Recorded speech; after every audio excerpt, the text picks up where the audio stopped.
My name's Rita Applegate, and I'm going to match you up today. I'm going to be your matchmaker with the stories. I'm a bit of a tourist guide, I'm a bit of an aura reader, and I'm here today to give you a special card.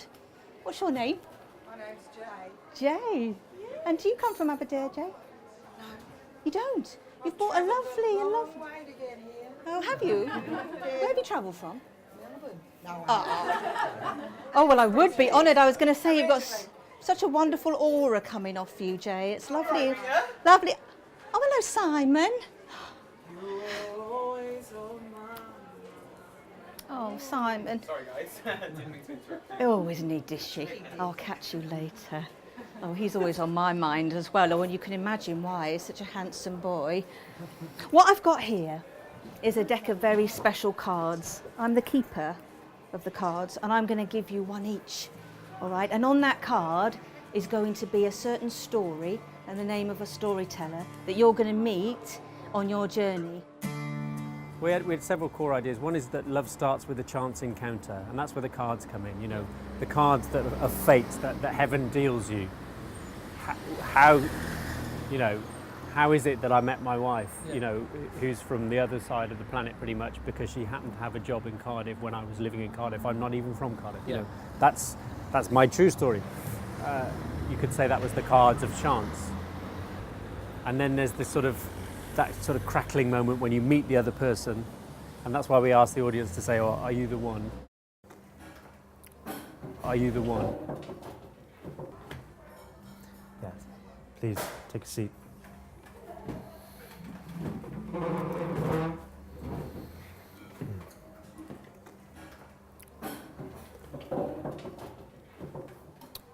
So, have you been here before?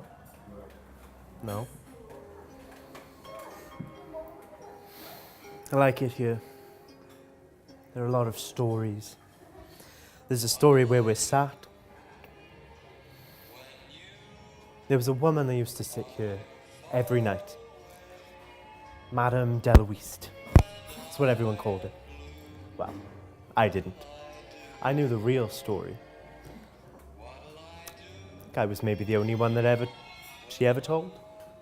Now, some of those people who you saw today have a history of performing either in amateur or some professionally as well, and some have never done it at all before. So we did some drama workshops, we encouraged people, we sort of helped them feel confident to kind of just relay and retell their stories. They were talking to their friends and family and neighbours with their own story. And I think it's great that they weren't professionals. No. You know, we were there just to give it a bit of structure, to add a certain kind add a sort of specific characters to the theme, which was about love. And we have this kind of flirtation going on throughout, and it's the unspoken story between us two. It's quite funny, actually. Yeah.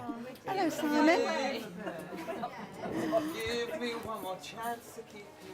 I'll give you as many chances as you like, Simon. You can not have one chance. You can have. Thank you.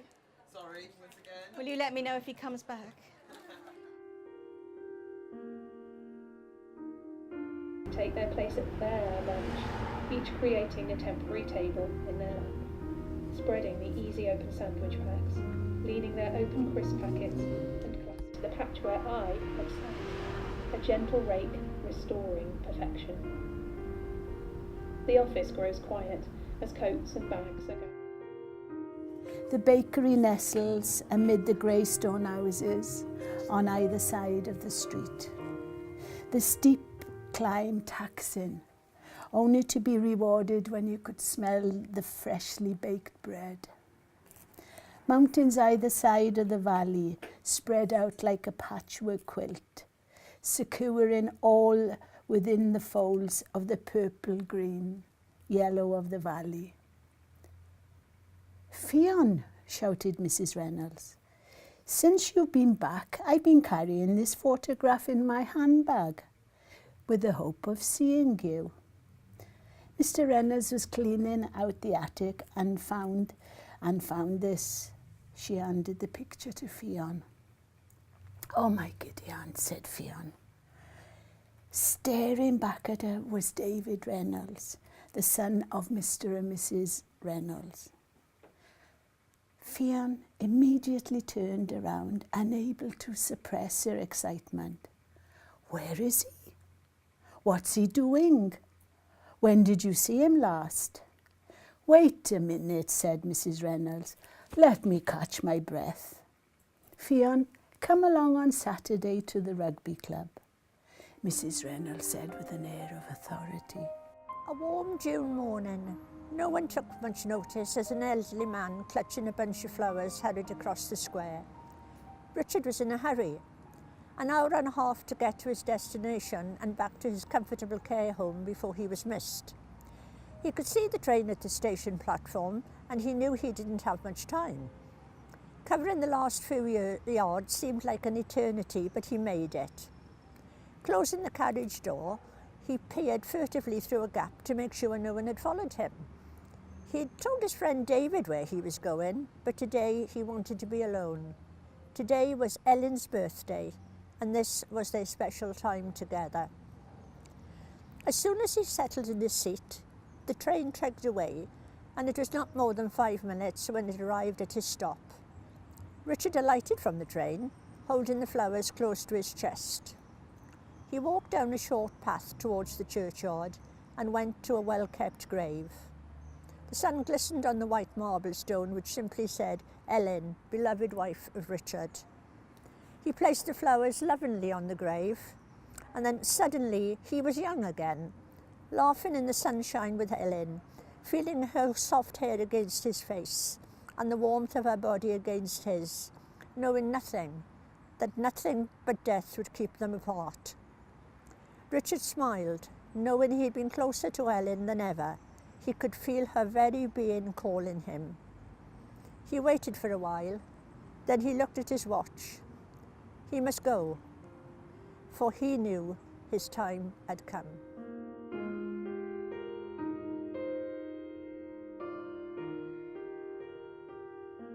There was art, there was site-specific location, there was new writing, theatre performance. It was in a community's first area, you know, where sometimes it's very difficult to get theatre put on in areas in the valleys, and it really satisfied a lot of what's missing in theatre performance. It was in the day, people could fit it into their afternoon, and it seems to have gone really beautifully. I was staring out the window and it was raining. I don't mind the rain though, because it does wash everything nice and clean. And when the sun shines, the droplets look like diamonds sparkling on the cobwebs and on the trees. But this isn't getting my work done. I'm making a bouquet and a display for a special presentation in the village hall tomorrow night.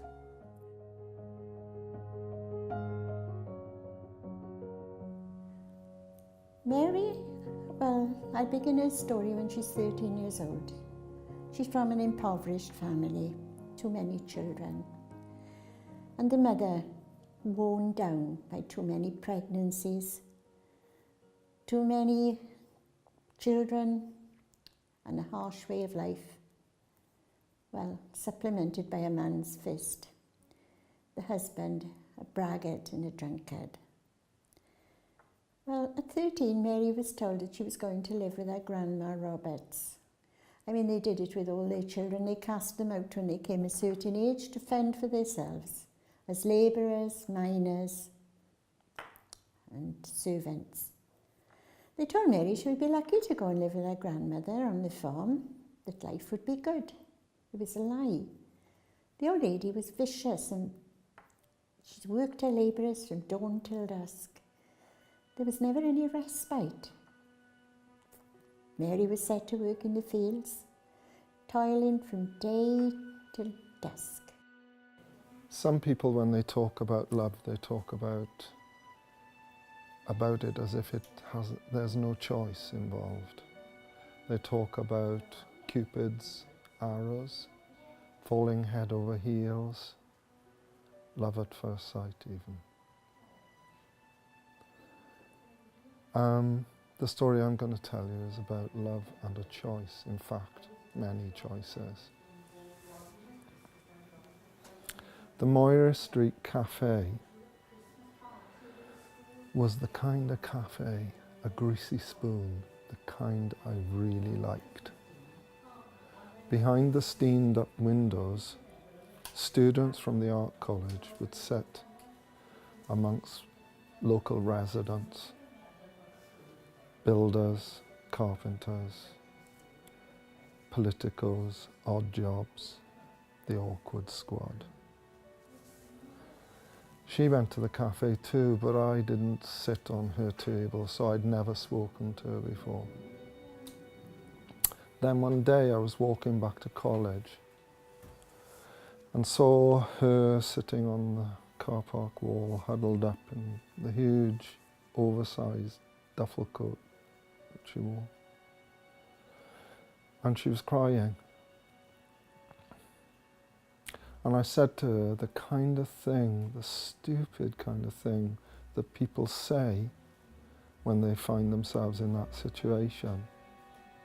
Are you all right? There are community writers whose work deserves to be heard Yes. and seen everywhere. There's the story that unfolds, and sometimes it's a tragedy, and sometimes it's joyous, and sometimes it's long, and sometimes it's short. I mean, that's just the nature of the thing, really, isn't it?